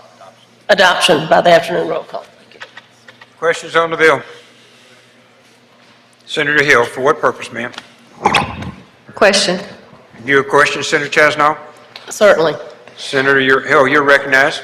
Thank you. I'm looking on line 11, and it's talking about an annual privilege license for $300 for each 1,000 gallons. Yes, ma'am. Is that been, do you know what the previous amount was?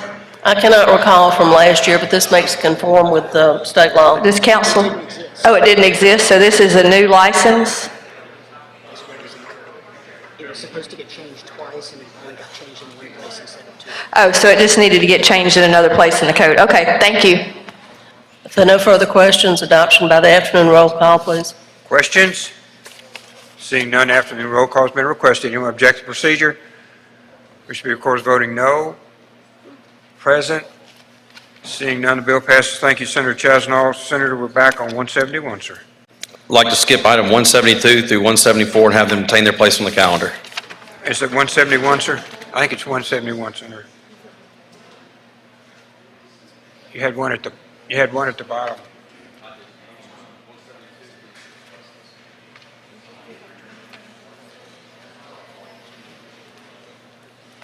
My bad, Mr. President. I'd like to take the thumb, go back to item 171, Senate Bill number 2770, and have the title read. Mr. Clerk, please read the title. Senate Bill number 2770, income tax, extend repeal on job tax credit for certain water transportation enterprises.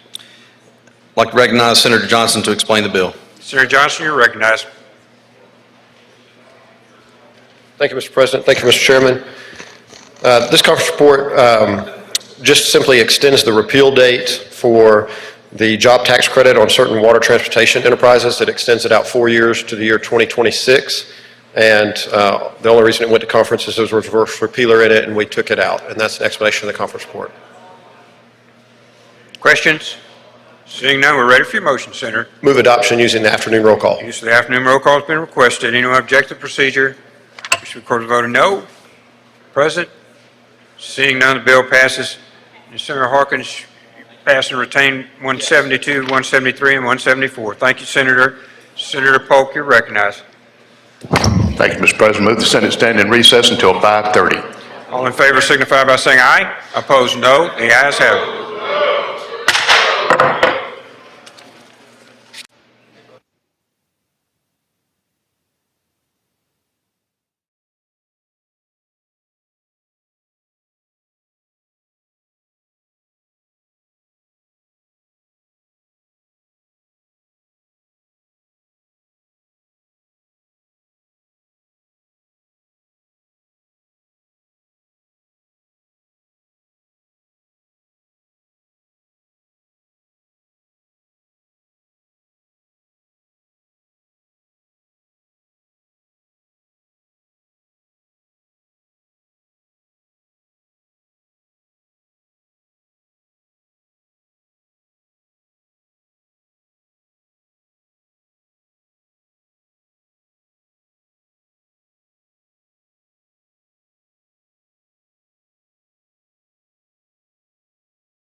Okay, we call back into session.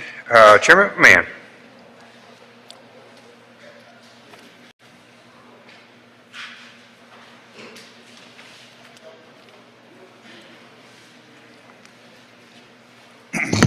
Mr. President, I'd like to go to item 178 on today's calendar and ask the title be read. Mr. Clerk, please read the title. House Bill number 1408, sheriff salaries increase. We've got a conference report on the sheriff's salaries. So the sheriffs are going to, the County Board of Supervisors shall give every sheriff in the state a $5,000 raise. And then if a sheriff has a juvenile delinquent center, the county boards may give an additional $5,000. And that's the conference report. Okay, Questions? Happy to take any questions. Okay, questions, Senator Whalen. For what purpose, sir? For a question, please. Are you here for a question, Senator McMahon? I do. Senator Whalen, you're recognized. Thank you, Mr. President. Thank you, Mr. Chairman, for taking my question. I appreciate the work that you put in on this. I know we spent a lot of time going round and round on this. I know the Senate position was how much? The Senate position was higher than this, but we were unable to move any higher. This was the compromise. $5,000 raise, and a raise is a raise.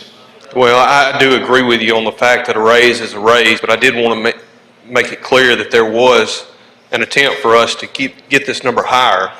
Yes, sir. Also, the date, when does that go into effect? The raise will go into effect October 1st, and I know you were a conferee. You had a lot of interest in trying to get this on July 1st, but I actually did call some chancery clerks, and the reason it's in the bill for October 1st is because the County Board of Supervisors set their budget in October. So they need time to set the budget for the salary increase, and the bill says they shall receive a $5,000 raise. Right. So every law enforcement, every sheriff in the state will, regardless of the size of the county, or population, will receive a $5,000 raise.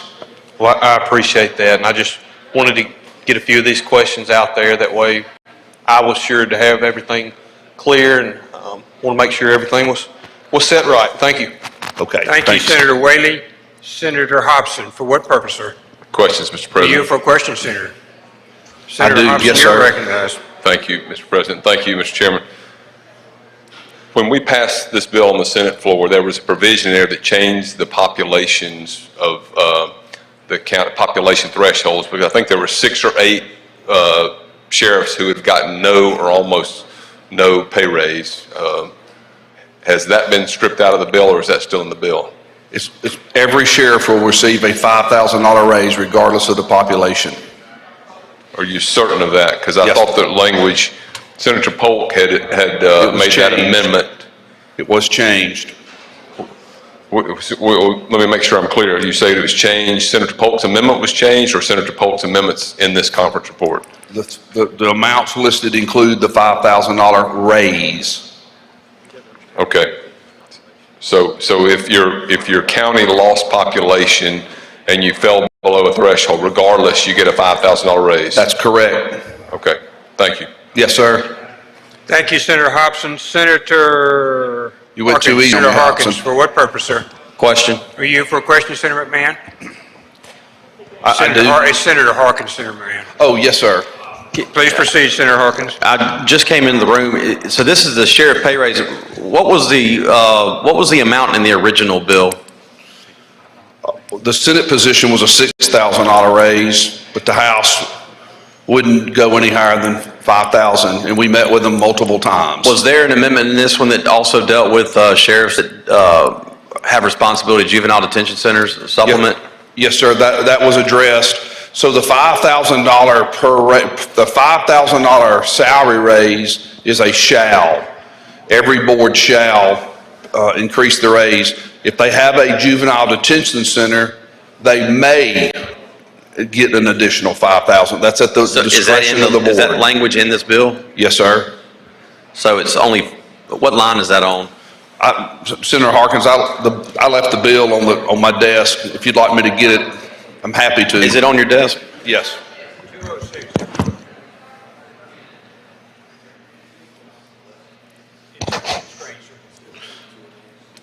It's on the screen, I understand, it's 208. Somewhere around 2 or 4. So I guess, so we're going from, I thought it was a $10,000 raise in the first bill. That was the request, was for 10,000. And the Senate was going to do 6, and we went to 5 on the conference report. Okay. I guess I have a parliamentary inquiry. If we make a motion to recommit this bill, is there a deadline on this, or is there a deadline on this, on the, on a local, it's in a local and private bill. It's a general bill that came to local and private, Chairman. Okay. that's right. So would it kill the bill, or would it?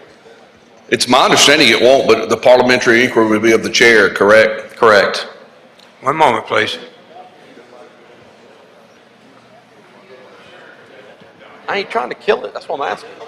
I want to give them more. Can I have my copy? Yeah, I think I shouldn't have left it, I'm sorry.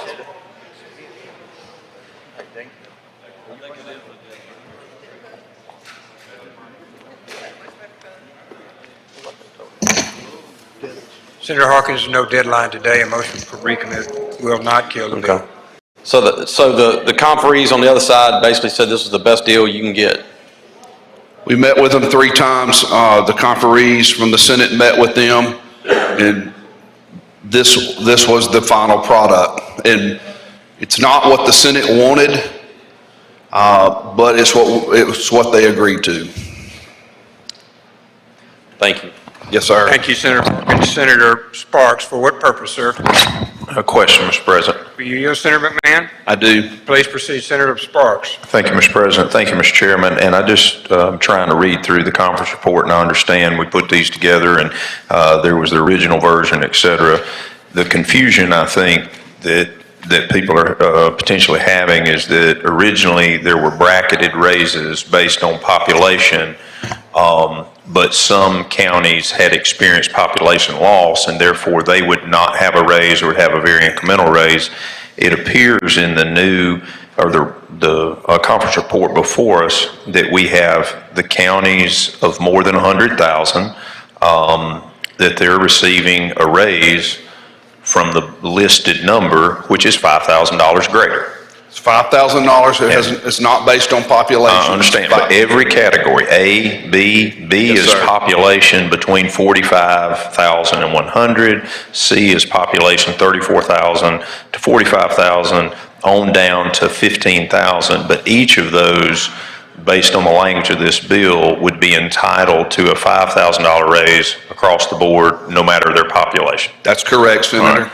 Then there is a second provision, if I'm not mistaken, that is underlined language that is in addition to the salary provided in subsection 1, there is a supplement that they may pay. Now that, I think, is where some of the confusion was.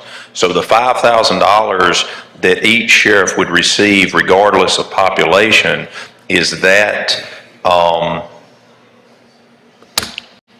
at the discretion of local boards of supervisors to vote it in? Yes, sir. The 5,000 additional for the juvenile detention center, and that was a Senate position. Okay. The House yielded to us on that position, and we really wanted to go make it mandatory if they had a juvenile detention.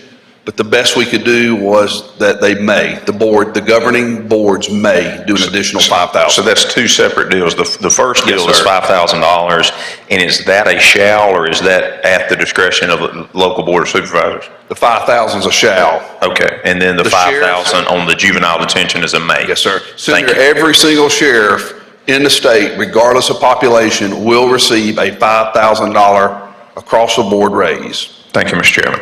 Thank you, Senator. Senator Simmons, for what purpose? Thank you. Senator Simmons passes. Senator Hobson, for what purpose, sir? Thank you, Mr. President. Question. Yeah, Senator McMahon, a question. Yes, sir. All right, Senator McMahon, I'm looking, I think I've got the latest statute, and it appears that they have all, have you gone through the categories to make sure that the changes were made so that if there is population loss, they will get a $5,000 raise regardless? Yes, sir.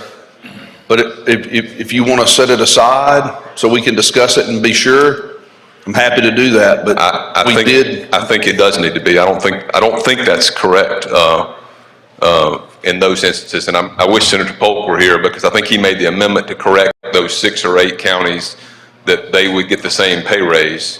And I don't think that's in this conference report. It's the intent for it to be in there. The numbers were moved up 5,000 per category.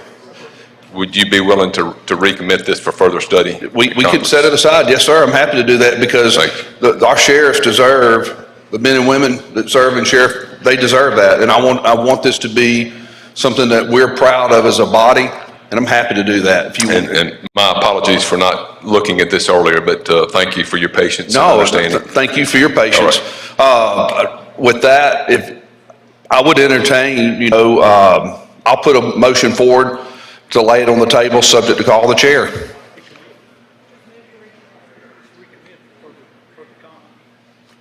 Senator Simmons, for what purpose, sir? Want to recommit it? Parliamentary inquiry, Mr. President. I think the appropriate motion is to recommit it and not lay it on the table. So that's my parliamentary inquiry. I believe that's right, Chairman, and Senator. That's fine. I withdraw, and I enter a motion to recommit. For further study. For further study. For further study. Thank you very much. All in favor signify by saying aye. Opposed, no. The ayes have it. Senator McMahon, you're recognized on 179, sir. All right, I call up item 179 on today's calendar and ask that the title be read. Mr. Clerk, please read the title. Senate Bill number 2981, Bolivar County Authorized Contribution, Bolivar County Community Action Agency, and Fannie Lou Hamer Breast Cancer Foundation. We have a conference report before us for Bolivar County. It only removed the reverse repealer. That's the only change. My motion is that we adopt the conference report. Questions on the motion? Questions on the motion? Seeing none, all in favor signify by saying aye. Opposed, no. The ayes have it, Senator. 179. It was to adopt the conference report. I thought it was to concur. I'm sorry. I thought it was a concurrence. My apologies. It would be to use of the afternoon roll call. Anyone object to the procedure? Wish to be recorded as voting no. Present, Hill. Anyone else? Anyone else? Bill passes. Thank you. I call up item 180 on today's calendar and ask that the title be read. Mr. Clerk, please read the title. Senate Bill number 3069, Marshall County Ad Care Now Food Pantries, 501c3 qualified charitable organization to which county may contribute. I make the usual, this is a conference report we have before us, and what was done is they added a food pantry to the legislation, the Care New Food Pantry in Marshall County. And that's the only difference from the Senate version. If there are any questions, I would move for the adoption of the report based on the afternoon roll call. Questions? Seeing none, the senator's request to use the afternoon roll call. Anyone object to procedure? Court is voting no. Present, Hill. Anyone else? Anyone else? Seeing none, passes. Thank you, Senator. Okay, we go to Senator Hobson. Senator Hobson passes. That's 181 through 195. General bills, Chairman Michelle. Pass and retain. Chairman Fillingane. Pass and retain. That is 197 to 202.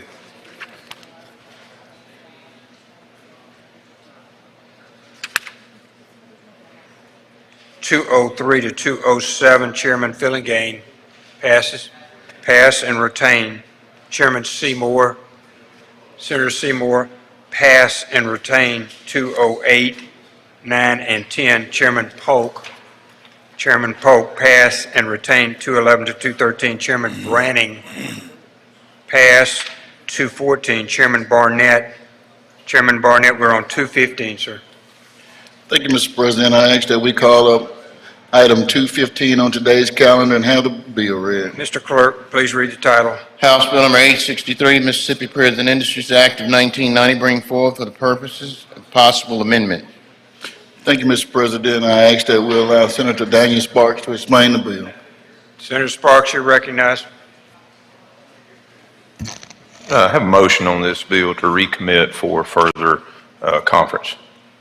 Motion is to recommit. All in favor signify by saying aye. Aye. Opposed, no. The ayes have it. Thank you, Senator Sparks.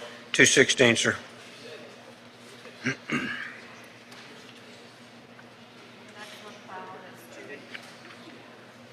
216, 217 retain their place on the calendar. We go to 218, Senator. Senator Barnett.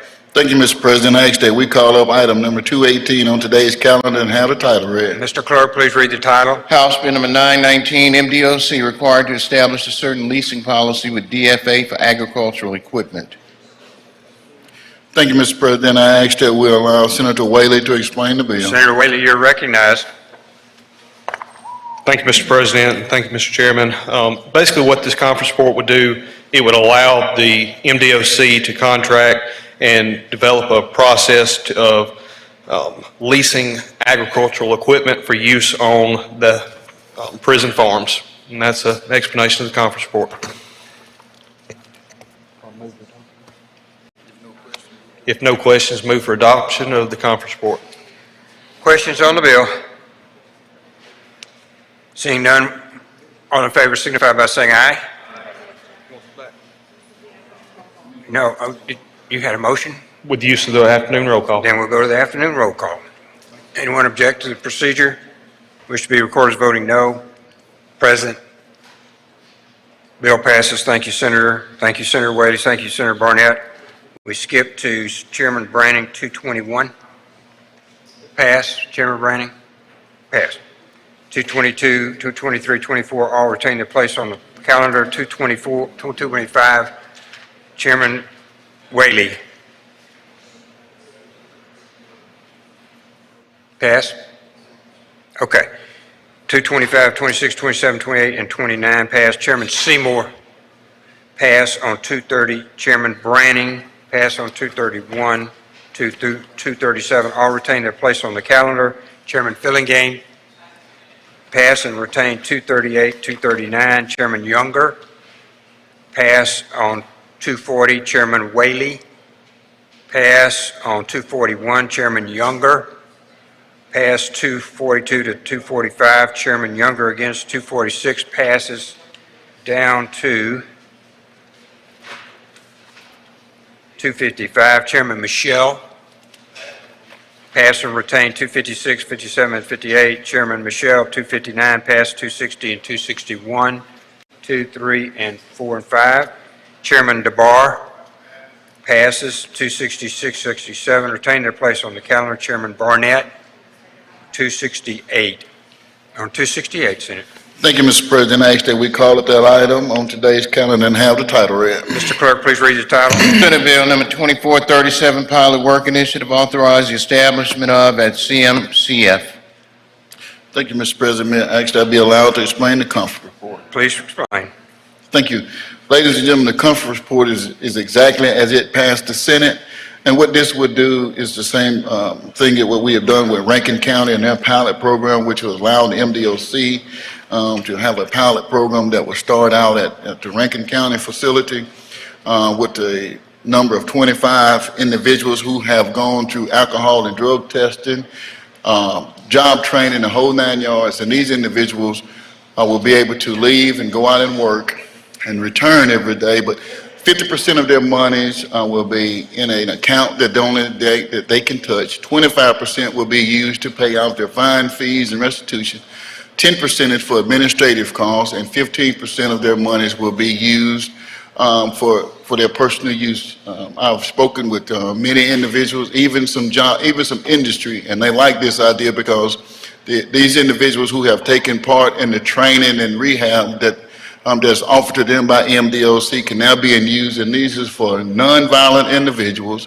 Again, these are for people who have taken advantage of every opportunity that's provided for them, and so We just realized that giving individuals a certificate and releasing them is not really doing them any good. We want them to be able to put these certificates and things to use while they are there, and that's basically what this pilot program does. And I'm open to any questions, Mr. President. If there's no question, I ask for passage of this conference report based upon the afternoon roll call. Thank you, Mr. Chairman. Senator Barnett. Questions on the bill? Use of the afternoon roll call has been requested. Anyone object to the procedure? Court is voting no. Present. Seeing none, the bill passes. Thank you, Senator. Thank you, Mr. President. 269 through 275 retain their place on the calendar. Chairman Whaley, pass. 276 through 278. Chairman Branning, pass. 278 and 279. Chairman Wiggins, pass. 280, 81. Chairman Branning, 282, pass. Chairman Turner Ford, Chairman Turner Ford, I just saw her. She passes on 283, 284, down to 291. Chairman Seymour passes. Chairman Michelle passes. Chairman Parks pass. Chairman Parks pass. Pass 294 and 295, down 296 through 299. And Chairman Michelle passes and retained from 300 to 306. Chairman DeBar passes on 307, 308. Chairman Simmons. Chairman Simmons. Chairman Simmons, we're on 309, 309, Senate. Thank you, Mr. President. Ask that item on today's calendar be called up and title read. Mr. Clerk, please read the title. Senate Bill number 2898, certain municipalities allowed to establish overdue water sewer payment programs, extend program repeal date. Mr. President, ask to be allowed to explain the conference report. You're reckoned to explain the conference. Thank you, Mr. President. Members of the Senate, what this conference report does, the House receded from its amendment where they just inserted a reverse repealer in the Senate action. And all the bill does is extend the repealer on this program for 1 year, ending in 2023. That's all that the conference report does. I'll yield for any questions. If there are none, I ask for passage on the afternoon roll call, Mr. President. Thank you. Questions? Senator Sparks, for what purpose? Question, Mr. President. You for a question, Senator. Yes, Mr. President. Senator Sparks is recognized. Thank you, Mr. Chairman. Just wanted to ask briefly, have you seen success with this program over the last year that they've been utilizing it that you're aware of? As far as I understand it, Senator Sparks, they are working with Executive Director Sally Doty on the program. As you know, we actually instituted the program last year, and as I understand it, they are in the process of trying to do everything they can regarding these delinquent accounts, and they needed a little bit more time before they can give us the information we need on any success or failure. Thank you, Mr. Chairman. Thank you. Thank you. Senator, other questions? Seeing none, we're ready for your motion, Senator. Mr. President, I ask for passage of the conference report on the afternoon roll call. Senators request use of the afternoon roll call. Anyone object to procedure? Court is voting no. Present. Seeing none, the bill passes. 310, 311 stand. Retain their place on the calendar. The general bills, beginning with Chairman Parks. We're on 312, please. Thank you, Mr. President. I'd like to call the items up in block, items 312 through 322, and ask the title be read. 312 through 322. Does anyone want to withhold any of the in bank? Anyone? Okay. Mr. Clerk, all in favor signify by saying aye. Opposed, no. We're in bank. Mr. Clerk, please read all titles from 312 through 322, please, sir. Senate nomination number 18, John Peter, Johnny Pete McWright, Greenville, Mississippi, Mississippi Community College Board, 6-year term beginning July 1st, 2021 and ending June 30th, 2027, representing the 2nd Congressional District as it existed in 1986. Senate nomination number 19, Luke Crane Montgomery, Fulton, Mississippi, Mississippi Community College Board, 6-year term beginning July 1st, 2021 and ending June 30th, 2027, representing the 1st Congressional District as it existed in 1986. Senate nomination number 20, William Poe, Will Sims, Gulfport, Mississippi, Mississippi Community College Board, unexpired term effective May 4, 2021, and ending June 30, 2021, representing the 5th Congressional District, Vice Mr. Todd Hairston. Senate nomination number 21, William Poe Will Sims, Gulfport, Mississippi, Mississippi Community College Board, 6-year term beginning July 1st, 2021, and ending June 30th, 2027, representing 5th Congressional District. Senate nomination number 39, Ormella Cummings, Ph.D., Fulton, Mississippi, Board of Trustees of the Institution of Higher Learning, represent the 3rd Supreme Court District, 9-year term, effective May 18, 2021, and ending May 8, 2030. Senate nomination number 40, Teresa Avon Hubbard, Oxford, Mississippi, Board of Trustees of the Institutions of Higher Learning, to represent the 3rd Supreme Court District, 9-year term, effective May 18, 2021, and ending May 8, 2030. Senate nomination number 41, Ray Hal Parker Jr., Bolton, Mississippi, Board of Trustees of the Institutions of Higher Learning, to represent the 1st Supreme Court District, 9-year term, effective May 18, 2021, and ending May 8, 2030. Senate nomination number 42, Gregory Charles Gregg Rader, Columbus, Mississippi, Board of Trustees of the Institutions of Higher Learning, to represent the 3rd Supreme Court District, 9-year term, effective May 18, 2021, and ending May 8, 2030. Senate nomination number 120, Jeffrey Ward Jeff Bertucci Sr., Gulfport, Mississippi, Board of Directors of the College Savings Plan of Mississippi, 5-year term, effective September 15, 2021, and ending June 30, 2026, representing the 5th Congressional District. Senate nomination number 121, Donald Getty, Don Brown, Vicksburg, Mississippi, Board of Directors of the College Savings Plan of Mississippi, to represent the 2nd Congressional District, 5-year term, beginning July 1st, 2021, and ending June 30th, 2026. Senate nomination number 122, Tyler Norman, Meridian, Mississippi, Board of Directors of the College Savings Plan of Mississippi, to represent the 3rd Congressional District, remainder of 5-year term, effective September 23rd, 2021, and ending June 30th, 2024. Vice Jason Branning. Thank you, Mr. Clerk. Senator, Move adoption of the Senate nominations by the afternoon roll call. any questions on any? Use of the afternoon roll call has been requested. Anyone object to the procedure? Wish to be recorded as voting no. Present. Show please unanimous. We pick back up on 323. Chairman Wiggins.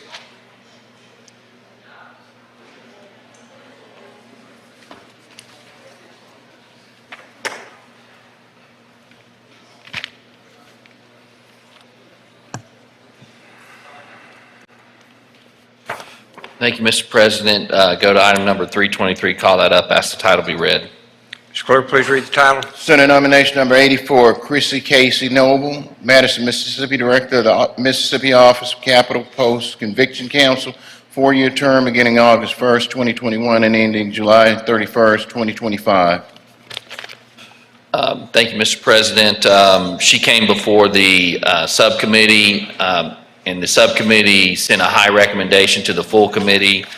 There was no negative information, and in fact, she was very well qualified and very well received for the position. And so my motion is that we do advise and consent. Questions? Seeing none.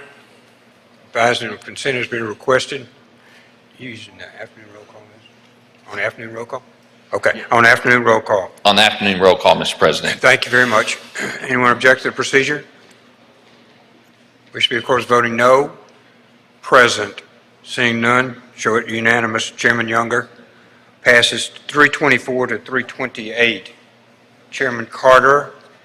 Passes 329. Chairman Kaufman. Chairman Kaufman, we're on 330. Mr. President, I'd like to call item number 330 through item number 333 and bring them up in block. 330 through 333. Anyone move one of the nominees? All in favor signify by saying aye. Opposed, no. The ayes have it. Please proceed, Chairman Kaufman. Mr. Clerk, please read the titles. Senate nomination number 61, John Nicholas Nick Crutcher, Hattiesburg, Mississippi, Mississippi Real Estate Appraisal Licensing and Certification Board, to represent the 4th Congressional District, unexpired 4-year term, effective May 19th, 2021, and ending December 31st, 2024. Senate nomination number 73, Teresa Brady Goldberg, Tupelo, Mississippi State Board of Banking Review to represent the 3rd Supreme Court District, unexpired 5-year term effective immediately and ending March 23, 2026. Senate nomination number 135, Tyler Norman, Meridian, Mississippi State Board of Contractors as a roofing contractor, 5-year term beginning July 1st, 2022 and ending June 30th, 2027. Senate nomination number 151, Thomas Henry Tommy Klein, Sr., Fulton, Mississippi State Board of Contractors as a plumbing or heating and AC contractor, 5-year term beginning July 1st, 2022 and ending June 30th, 2027. Mr. President, these 4 nominations came before the committee last week. They answered all questions to the satisfaction of the committee. The committee unanimously voted to advise and consent, and that would be my motion, that we would advise and consent. Questions? Seeing none, use of the morning roll call has been requested, I think, Senator. That's fine. So, Use the morning roll call. Thank you very much, Senator. Anyone object to the procedure? Wish to be recorded as voting no. Present? Seeing none, all pass unanimously. Chairman Bryan. Chairman Bryan is right here somewhere. I saw him just a second ago. Okay. Chairman Bryan,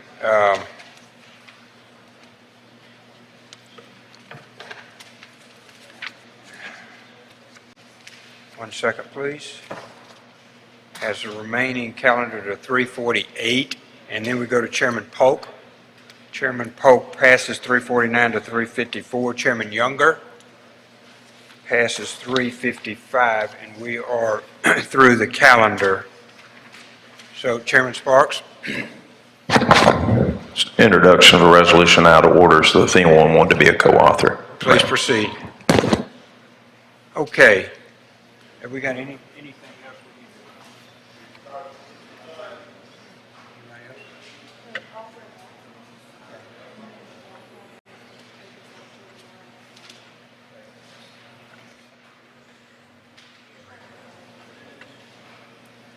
Okay. Announcements, please. Announcements. Senator Kirby. Thank you, Mr. President. I'd like to call a Rules Committee meeting 5 minutes after recess in room 307, Pro Tem's office. Rules Committee. Senator Branning. Senator Branning. For an announcement, please. Please proceed. The Transportation Committee will meet very briefly tomorrow at 3 o'clock in room 216. We have 2 confirmations to take up. Thank you. Thank you, Senator Branning. Senator Harkins. Question of the chair. Is there a deadline on any reports filed tonight? Is it midnight or? I think we don't have a deadline today because we got all of them. Chair's correct. No deadline tonight, Senator. All right. Thank you. Thank you, Senator Seymour. Thank you, Mr. President.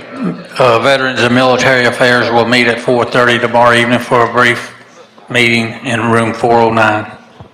Thank you, Senator Seymour. Senator Barnett.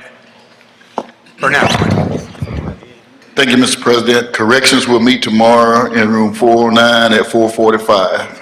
409 at 4:45. Thank you, Senator. Mr. Clerk, you want to read title? A concurrent resolution paying tribute to the legacy of United States Army Korean War casualty, Private First Class Jimmy Rowland of Baldwin, Mississippi, who was identified among the unknown buried soldiers in the National Memorial Cemetery of the Pacific Punch Bowl in Honolulu, Hawaii, and extending the deepest sympathy and respect of the legislature to his surviving family. Thank you, Senator. Senator Hill for an announcement. Thank you, Mr. President. There is a couple of pretty high-profile animal advocates in the state that want to come Tuesday to the Capitol between 12 and 12:30 and honor the co-authors from the bill that we passed 2 years ago where we upgraded the Mississippi Dog and Protection Act. I just wanted to let those co-authors know that supposedly Tuesday between 12 and 12:30, they're going to try to be up here on the back steps of the Capitol, and I believe they're going to have some press available. Thank y'all. Senator Harkins, announcement, pass.